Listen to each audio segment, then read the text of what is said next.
प्रिय छात्रों, सुप्रभातम। वसंत भाग 2 कक्षा 7 के विद्यार्थियों के लिए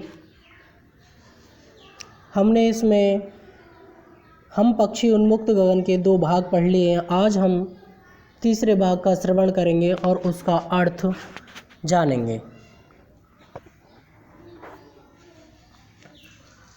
तो पहले मैं गायन कर देता हूँ।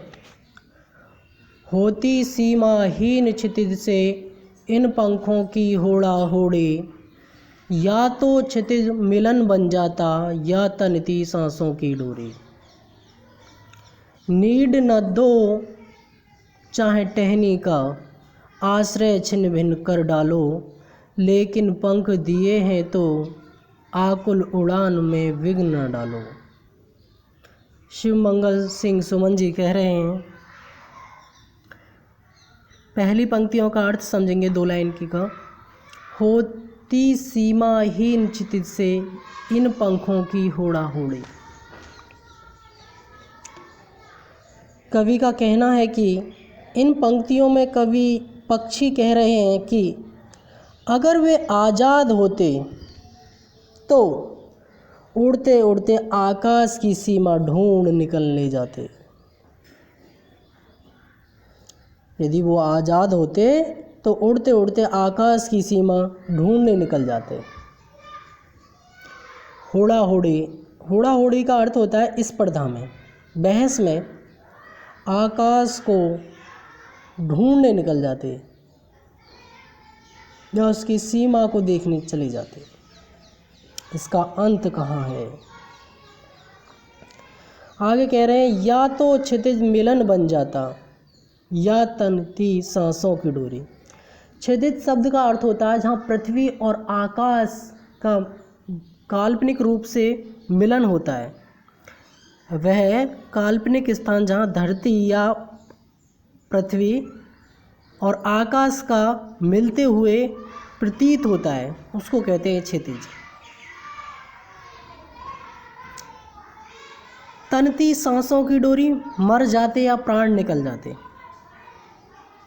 तो वही बात कह रहे हैं, अपने इस प्रयास में या तो वे क्षितिज के आखिरी छोर तक पहुंचकर ही दम लेते या अपने प्राण त्याग देते। ऐसी पक्षियों के मन में जिज्ञासा है। पक्षियों के द्वारा व्यक्त उनकी इच्छा से पता चलता है कि अपनी आज़ादी उन्हें कितनी प्रिय है।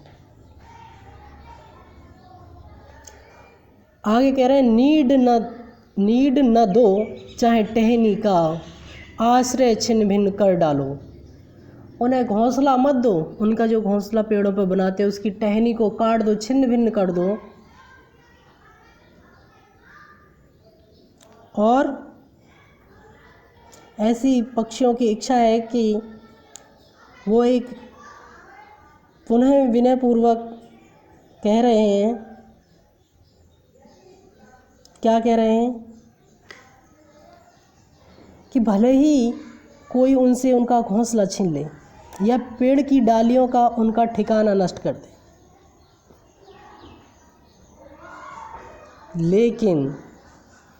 लेकिन पंख दिए हैं तो आकुल उड़ान में विघ्न न डालो। लेकिन जब ईश्वर ने उन्हें पंख दिए हैं तो उनके उड़ने का अधिकार उनसे ना छीना जाए।